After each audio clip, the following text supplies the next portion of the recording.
مساوات مرد و زن کے اس نظریے کو سمجھ لیجئے۔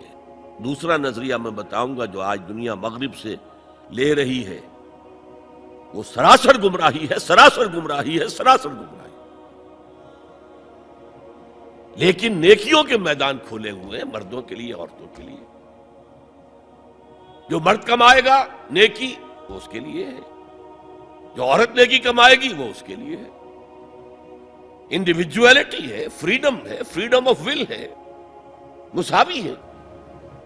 اور اسی لیے میں نے یہ جو آیت ہے دیکھیے، اس میں 10 اوصاف میں مردوں عورتوں کو برابر برابر۔ عام طور پر قرآن کا اسلوب یہ نہیں ہے، اسے عربی میں کہتے ہیں برسبیل تغلیب۔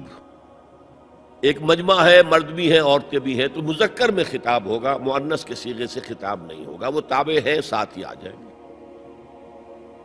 لیکن یہ آیت دیکھیے کتنی طویل ہے۔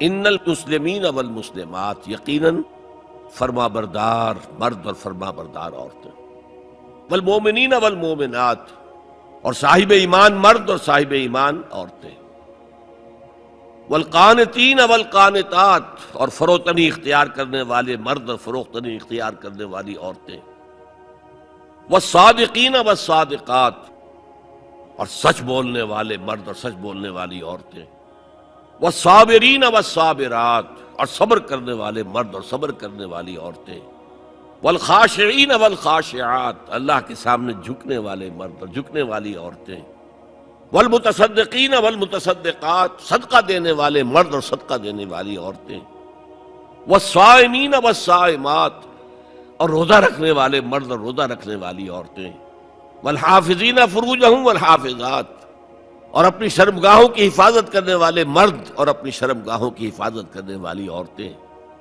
والذاکرین اللہ کثیرا والذاکرات، اور کثرت سے اللہ کا ذکر کرنے والے مرد اور کثرت سے اللہ کا ذکر کرنے والی عورتیں۔ اعد اللہ لہم مغفرۃ واجرا عظیما، اللہ تعالیٰ نے ان سب کے لیے تیار کیا ہوا ہے۔ اعد اللہ لہم مغفرۃ، ایک تو مغفرت انہیں ملے گی اور اجر عظیم ملے گا۔ یہ ہے وہ تصور مساوات مرد و زن، کوئی اونچا نہیں کوئی نیچا نہیں۔ البتہ اب میں اگلے قدم پر آ رہا ہوں۔ ابھی تک تو افراد کی بات ہو رہی ہے، اب وہ ایک مرد اور ایک عورت شادی کرتے ہیں۔ یہاں آپ کو سمجھ لینا چاہیے اب وہ برابر نہیں رہے، اس لیے کہ گھر بنانا ہے، خاندان کی بنا ڈالنی ہے، ایک ادارہ ہے، انسٹیٹیوشن آف فیملی ہے، اور کسی انسٹیٹیوشن کے دو برابر کا اختیار رکھنے والے سربراہ نہیں ہو سکتے۔ آئی جی ایک ہوگا، ڈی آئی جی 4 ہوں، 5 ہوں، 6 ہوں۔ کوئی فرم ہے، مینیجنگ ڈائریکٹر ایک ہوگا، آپ 100 ڈائریکٹر رکھ لیں، مینیجنگ ڈائریکٹر 2 نہیں ہو سکتے، کوئی کاروبار چل ہی نہیں سکتا۔ تو گھر کا ادارہ تو برباد ہو جائے گا اگر آپ نے برابر کر دیا دونوں کے اختیارات کو۔ آج اس کا مزہ چکھ رہا ہے یورپ اور ویسٹ اور امریکہ۔ خاندانی نظام ٹوٹ گیا، آج وہ شادی کرتے ہی نہیں، مرد شادی نہیں کرتے۔ کیوں کریں؟ قانون آپ نے یہ بنا دیا ہے کہ آپ نے آج شادی کی اور 1 مہینے کے بعد آپ اپنی بیوی کو طلاق دیں تو اپنی پوری دولت کا نصف دینا پڑے گا اسے۔ وہ کہتے ہیں ہم نہیں کرتے یہ۔ لیکن عورت کی تو ضرورت ہے نا، مرد کی ضرورت عورت ہے، لیکن عورت کی ضرورت بھی تو ہے مرد۔ مرد کہتا ہے آؤ میرے ساتھ رہو، کھاؤ پیو، میں شادی نہیں کروں گا۔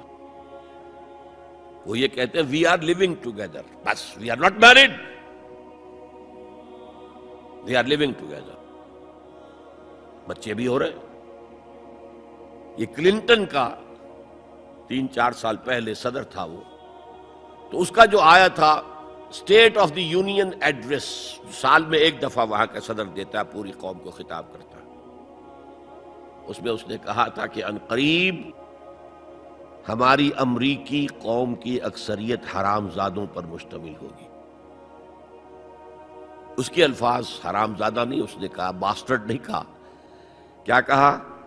Born without any Wade lock,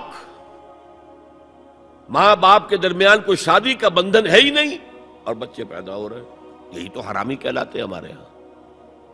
حرامزادہ کسے کہتے ہیں؟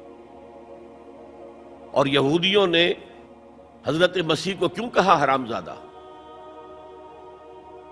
ان کا کہنا یہ ہے، جھوٹ ہے، بکواس ہے، لیکن کہنا یہ ہے کہ حضرت مریم سلام علیہا کا رشتہ تو ہو گیا تھا، نجار یوسف نجار ایک بڑھئی تھا، اس سے رشتہ ہو گیا تھا، لیکن ابھی وداعی نہیں ہوئی تھی کہ انہوں نے تعلق زن و شوق قائم کر لیا، تو یہ تو حرام کام ہوا، زنا ہوا، تو ولد الزنا ہے۔ بہرحال خاندان کا ادارہ تل پٹ ہو کر رہ گیا ہے، بنیادی طور پر